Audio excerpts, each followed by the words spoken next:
Alhamdulillah hamdan katsiran tayyiban mubarakan fih kama yuhibbu rabbuna wa yarda. Asyhadu an la ilaha illallah wahdahu la syarikalah wa asyhadu anna Muhammadan abduhu wa rasuluh, amma ba'du.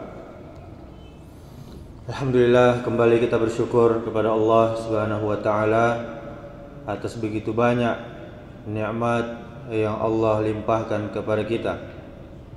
Kemudian salawat beserta salam semoga selalu tercurahkan untuk junjungan kita, suri tauladan kita, yakni Nabi Muhammad sallallahu alaihi wasallam. Allahumma salli wa sallim wa barik ala Muhammadin wa ala alihi wa ashabihi ajma'in. Bapak Ibu jamaah zuhur yang dimuliakan Allah Subhanahu wa taala. Pada dasarnya ibadah yang kita lakukan setiap harinya ada dua kategori. Yang pertama, ibadah kepada Allah Subhanahu wa taala, yaitu segala bentuk amal ibadah yang telah ditentukan dengan cara mengikuti tata cara dari Rasulullah sallallahu alaihi wasallam sebagai suri tauladan kita yang telah Allah tetapkan. Kemudian yang kedua adalah segala bentuk ibadah sosial yang berhubungan dengan sesama kita manusia.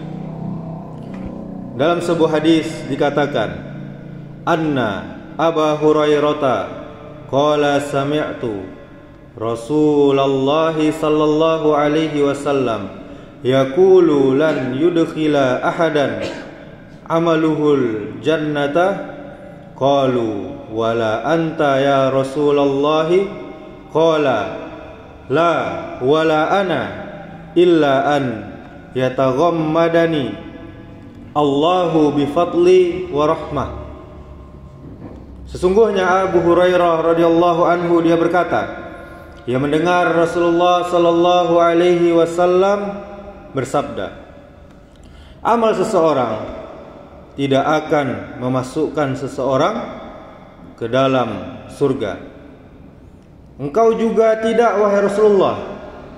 Pertanyaan para sahabat.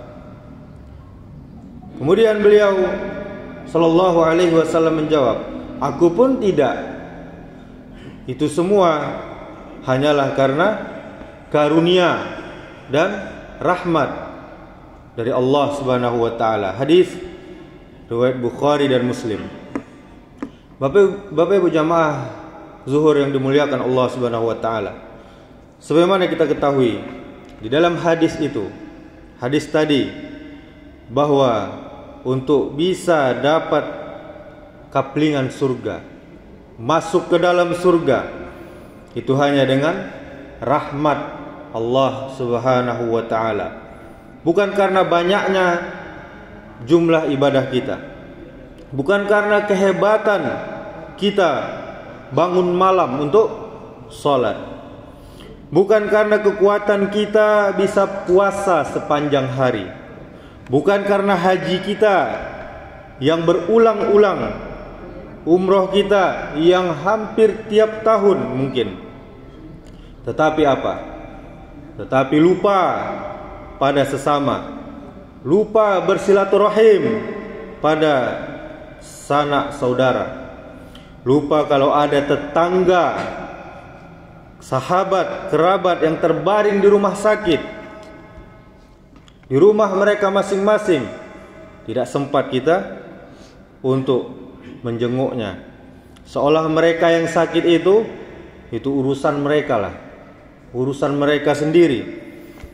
Bapak Ibu jamaah yang dimuliakan Allah Subhanahu wa taala, terkadang masih juga sebagian kita lupa kalau ada tetangga kita yang kelaparan, lupa kalau ada tetangga yang tidak punya pakaian, seolah-olah mereka miskin karena salah mereka sendiri, tidak giat mencari rezeki. Padahal sudah seharusnya mereka mengetahui hal ini. Allah berfirman, "Lan tanalul birra hatta tunfiku mimma tuhibbun." Kamu sekali-kali tidak sampai kepada kebajikan atau yang sempurna sebelum apa? Sebelum kamu menginfakkan sebagian harta yang kamu cintai. Quran surah Ali Imran ayat 92. Boleh jadi Bapak Ibu kaum muslimin, kaum muslimat, kita rajin bayar zakat tiap tahun. Tapi apa? Tapi lupa bersedekah, tak mau peduli pada tetangga kita. Kita ingat yang jauh di sana, tapi kita lupa dengan yang dekat. Pada kerabat kita lupa, pada sahabat kita, dan yang penting kewajiban zakat sudah terpenuhi. Itu saja yang kita pikirkan. Tetapi bagaimana kita bisa mencapai derajat yang kita inginkan?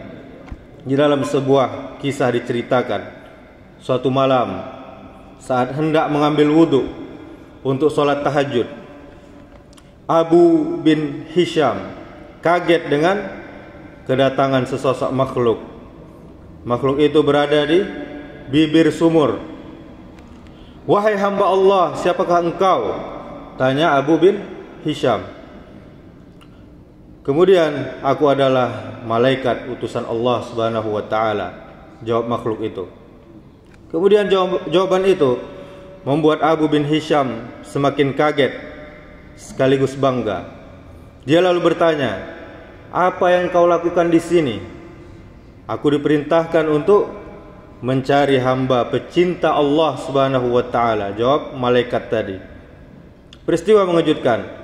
Pria itu dibuat penasaran dengan barang yang dibawa oleh malaikat, yaitu buku catatan yang sangat tebal.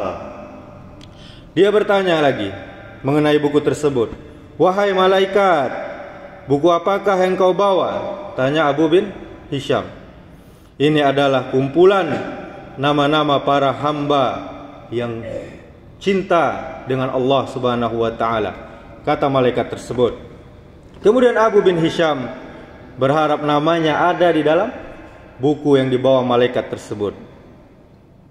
Untuk mendapatkan kepastian, dia bertanya, "Apakah namaku tercantum di daftar dalam buku itu?" kepada malaikat. Maklum saja, Abu bin Hisham sangat rajin ibadah, sering sholat tahajud, bermunajat kepada Allah Subhanahu wa taala. Sayangnya malaikat tidak menemukan nama Abu bin Hisham di dalam buku catatan tersebut. Kemudian Abu bin Hisham meminta malaikat, "Tolong periksa kembali buku tersebut. Barangkali nama saya terselip dari daftar." "Betul," kata malaikat, "nama engkau tidak ada di dalam buku ini." Kemudian Abu bin Hisham seketika gemetar dan jatuh tersungkur lalu menangis. "Betapa ruginya aku selalu tegak berdiri di setiap malam dalam tahajud dan bermunajat kepada Allah, tetapi namaku tidak masuk dalam golongan para hamba yang cinta kepada Allah Subhanahu wa taala," kata Abu bin Hisham di dalam tangisnya. "Wahai Abu bin Hisham, bukan aku tidak tahu engkau bangun tiap malam ketika yang lain tidur, engkau mengambil air wudhu dan kedinginan pada saat orang lain terlelap dalam buaian malam. Tetapi tanganku dilarang oleh Allah Subhanahu wa taala untuk menuliskan namamu di dalam buku ini." Kemudian ucapan tersebut membuat Abu bin Hisham penasaran. Dia kemudian bertanya, "Mengapa Allah sampai melarang malaikat mencatat namaku? Apa gerangan yang menjadi penyebabnya?" Kata Abu bin Hisham, "Engkau memang bermunajat kepada Allah, tapi engkau pamerkan dengan rasa bangga hal tersebut kemana-mana, dan asyik beribadah memikirkan diri sendiri. Di kanan di kirimu ada orang sakit, ada orang lapar, tidak engkau jenguk, tidak engkau beri makan. Bagaimana mungkin engkau dapat menjadi hamba yang cinta kepada Allah Subhanahu wa taala dan dicintai oleh Allah Subhanahu wa taala kalau engkau sendiri tidak pernah mencintai hamba-hamba Allah yang lainnya, kata malaikat tersebut.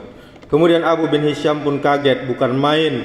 Dia tersadar ibadahnya ternyata bukan semata-mata urusan antara dia dengan Allah saja, namun juga sesama manusia dan alam. Kemudian di dalam sebuah hadis dari Ibnu Umar, Nabi sallallahu alaihi wasallam bersabda, manusia yang paling dicintai oleh Allah adalah yang paling memberikan manfaat bagi manusia.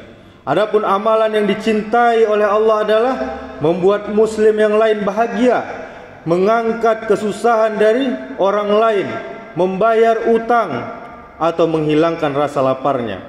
Sungguh aku berjalan bersama saudaraku yang muslim untuk sebuah keperluan lebih aku cintai, kata Nabi, daripada aku beriktikaf di masjid, yaitu Masjid Nabawi, selama sebulan penuh. Hadis riwayat Tabrani.